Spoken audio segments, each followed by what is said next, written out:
we're still talking about the Didache, this ancient text from maybe around 100.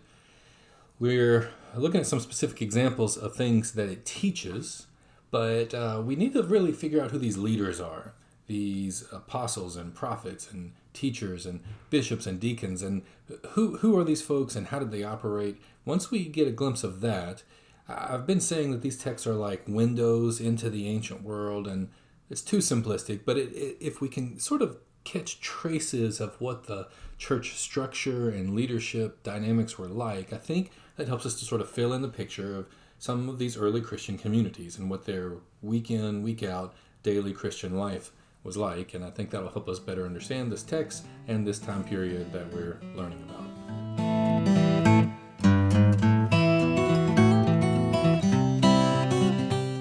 Well, back to another section of this interesting text. In section 11, it tells how to handle certain apostles and prophets.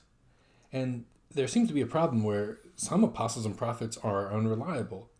Maybe they're taking advantage of people and they're doing things like claiming to prophesy in the Spirit of God, but they're asking for money or asking to stay too long and, I don't know, sleep on people's couches or something. And here are guidelines for how to handle those apostles and prophets. And now, when we hear those terms, it could be a bit confusing, especially to a first-time reader, because when we think of apostles, we think of the apostles. Is that who this text is talking about? I mean, is Peter, James, and John sleeping on your couch too long and asking for money and food? No, that doesn't seem to be the case at all. So we have to figure out what an apostle was, and then we'll take the next step in applying the same strategy to figuring out who the prophets were. First, when we think about the apostles in the Bible, we tend to always think of the 12, as they're often called in the Bible. But remember, they're not the only apostles. I mean, if anything, they were the 12, but they lost one, Judas, so they're down to 11. But that's okay, because in Acts chapter 1, Peter leads the group in selecting or discerning who the Spirit selected to replace Judas. So you have Matthias step in. So now we're back to 12. Whew. But it's not just 12, because pretty soon Paul shows up on the scene, and Paul's clearly an apostle. And then, even in Acts, Barnabas is called an apostle. And you start to look through the New Testament and you realize that apostle isn't a title reserved for the 12 apostles. So what's going on here? I mean, there's actually several other people who are given the title apostle. Maybe James, the brother of our Lord. It seems to be that Andronicus and Junia, whoever he and she were, they are esteemed among the apostles, Paul says. There's one you probably wouldn't catch on a normal reading, but in Philippians 2, Paul talks about how the Philippian church sent to him Epaphroditus, this man who's been their messenger, as it's always translated in English translations. But that's a bad translation. It doesn't say messenger. It's not the Greek word angelos, it's the Greek word apostolos. Your apostle, says Paul, was sent to me, and now I send him back to you. In fact, there's one other. If you're really trying to come up with a list, who all is called an apostle in the New Testament, there's one that most of us don't really remember, but in any question in a course like this one's always the right answer. The answer is Jesus. Jesus, in Hebrews 3, verse 1, is called the apostle and high priest of our faith. Now, how can there be the apostles of Jesus and Jesus himself is an apostle? I thought there were 12 apostles, and now you got all these apostles running around. Here an apostle, there an apostle, everywhere an apostle. I mean, what's going on with this idea, and how is it that the Didache seems to have a problem with too many unreliable apostles? Well, I think it will help if you take this word and this concept and sort of get rid of the way that we think of it as an office. I mean, I'm sure it is an office, but if you could just set that concept aside for a moment, instead of thinking of someone who has on their business card, "Hello, I'm the Apostle David, and I'm handing this to you. Call me at this number." It's probably something much more functional. If you think in terms of the function of these people and less in terms of their title, then you start to make sense of why so many people are called apostles. Because the Greek word apostolos just means to send or be sent. a sent one. In fact, the first time we hear about the 12 being called the apostles, Mark, in the Gospel of Mark, tells how Jesus selected the 12. And by the way, why 12? When one of them has to die and one of them's replaced, why do there have to be 12? Jesus explains. They're going to be the 12 judges who sit on the 12 thrones and judge the 12 tribes of Israel. So these 12 are important. They have an eschatological role to play and thus an office to fill. But that's not the only person who's called an apostle. In fact, they're not called apostles. They're just called the 12 until Jesus sends them out to go preach and to heal and to cast out demons. And then when those whom he sent out return, Mark tells us the sent ones, the apostles, came back. This makes sense of all the other passages as well. Paul and Barnabas are the sent ones, the apostles of the church of Antioch. Epaphroditus was sent to Paul from Philippi. Jesus was sent to us from God the Father. So you see how this idea is not a title so much as it's a function. It's describing who these people are. People have been sent out on a mission, maybe something like missionaries, traveling prophets, evangelists, something along those lines. And yes, some people seem to be taking advantage. So the Didache gives you guidelines for how to check those people and test to make sure that what they're doing is really of God. Okay, now once you've done that with the apostle, it starts to make sense with the others as well. Prophets, he warns about the prophets coming. Does this mean that, Moses and Elijah and Elisha, it is Isaiah, Jeremiah, Ezekiel, Daniel, are they coming to your living room and staying too long and ordering all your food? No. The idea of a prophet does have to do with sort of that supernatural foretelling, prophesying, but it is just as much, if not more commonly, even in the Bible, have to do with the actual function of professing, of speaking forth the will of God, whether it's about the future or about God's will, as it more commonly is, God's will in the present. So you see, when someone is a professor, then you should be polite. Stop and listen to what they have to say. But you should still test what they say. Who died and made them pope, right? Your professor is someone who prophesies and yet should also be someone that you discern their message to see if it's truly of God. So again, we've shifted from that idea of office. Maybe there were offices in some sense, but instead of a title, it's more of a description. Instead of an office, it's more of a function. And once we do this with apostles and prophets, now we make sense of this text. And what we need to do next is look at how this also applies in some way to those offices of bishops and deacons.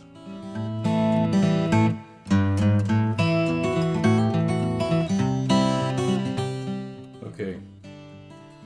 One more thing we need to clarify here. When you turn to section 15, this text tries to explain about how bishops and deacons also carry out the role of teaching, and that you're supposed to honor them as well, just like the apostles and prophets. But then it doesn't tell you who they are or what they do. It just assumes you know that what bishops are, what deacons are, and as we've seen in 1 Clement, it may not be what we're expecting. In fact, one of the problems when we come to a text like this is we sort of bring our later understandings of these offices and impose them back into this time period. So if you're thinking of a bishop as sort of the head honcho in any church, and the church now defined as a whole city or a whole diocese, this region, the bishop is the top of the hierarchy, and the bishop's over all of the parish priests. Every little church has its own priest, leader, but they all answer to one bishop. Now, we'll see that model emerge very soon. We'll talk about what's called the monepiscopate, the one episkopos, one bishop. But here, that doesn't seem to be what's assumed at all. It's probably better to break that down and think of each house church, each local gathering having its own bishop and overseer. And again, later we'll talk about how this developed from sort of one way of thinking of the bishop to another. But for now, just for the sake of time, we'll just assume that each little house church has its own bishop. And now, when you talk about this bishop or elder, you need to think even along the lines of not so much a office, although it was an office, but as much along the lines of a function. Again, it's not so much about you pull out your business card and say, I'm Bishop David, here's my title. Sure, you probably had a title. I doubt they had a business card. But the function that this person carries out, and the same with deacons, I think it'll make more sense if we sort of break it down by what's happening in these churches. And remember, for the most part, these are not their own, they're not yet church buildings. So they're meeting from house to house or whatever space they can find.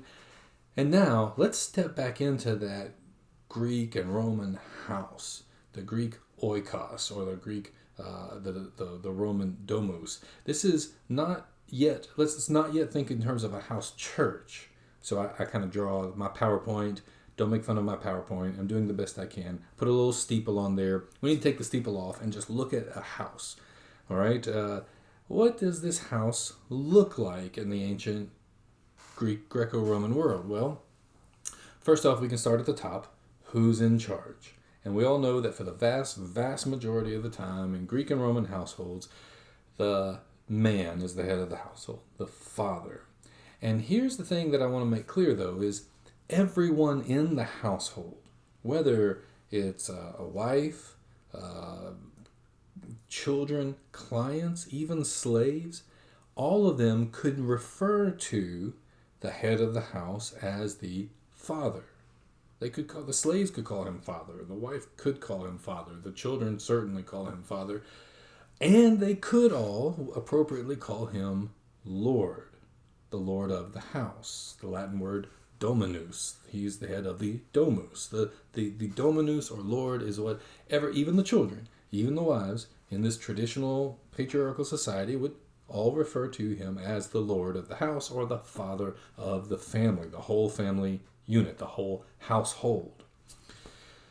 But now, if a man was wealthy enough to have this kind of household with wife and children and clients and slaves, all sort of in this big family unit, that man is, in the ancient Greek and Roman society, too wealthy, too busy, too involved in the public sphere.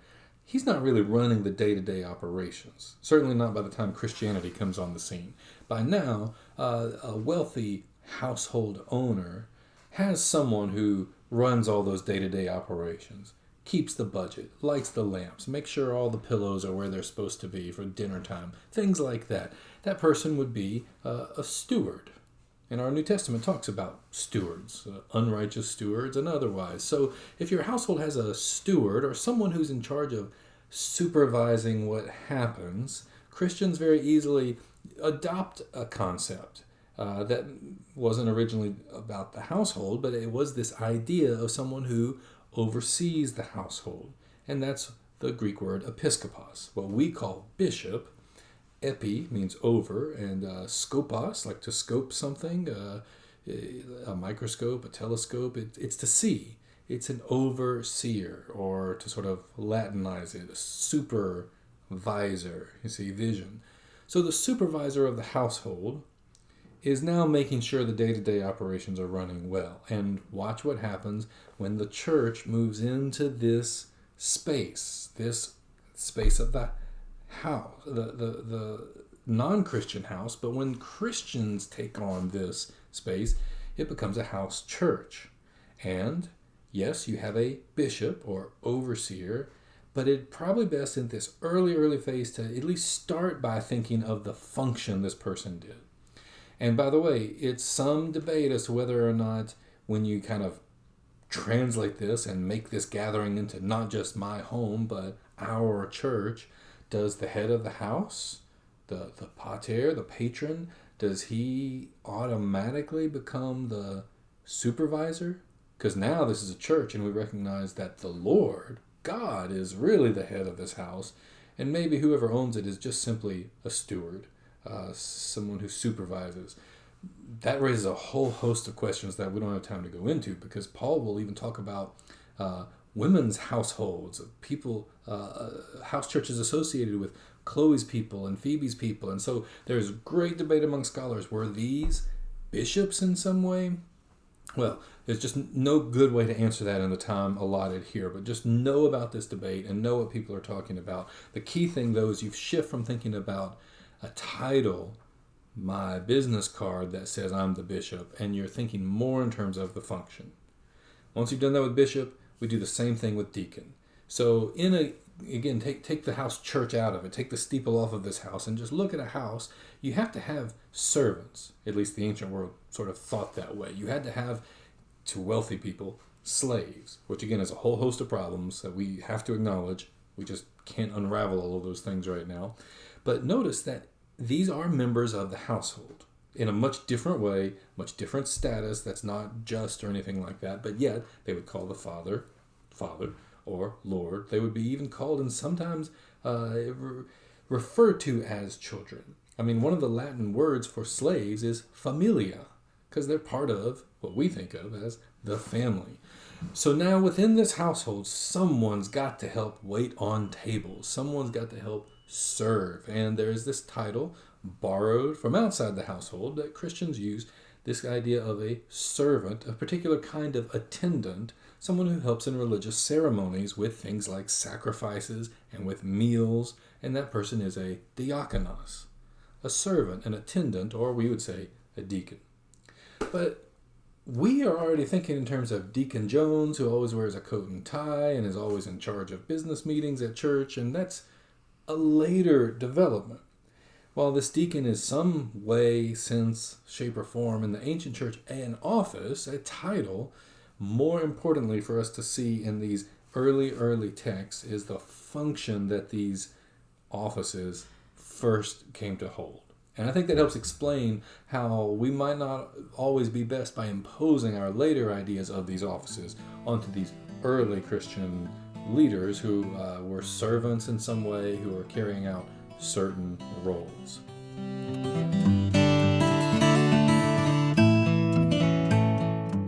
Okay, well, once you've got all those kinds of shifts in your mind, that's done. Now you go back and reread this text and you see these are Christians who are struggling for ways to organize themselves, to work together, to cooperate, to carry out the teachings of the apostles, but this text is just simply claiming to be the teachings as it is applied to their lives at this second, third generation of Christians. And it's kind of exciting to see that sort of unfold before our eyes as we read texts like this.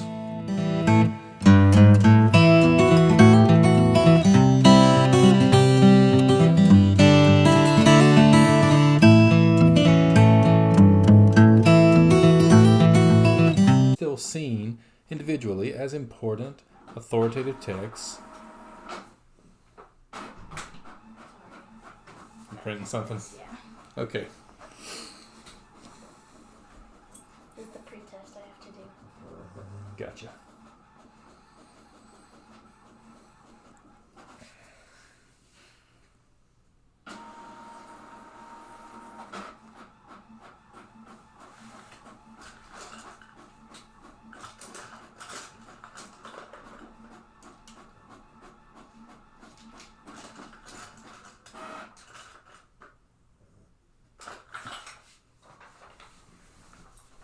Okay. Got it? Got it. Good luck.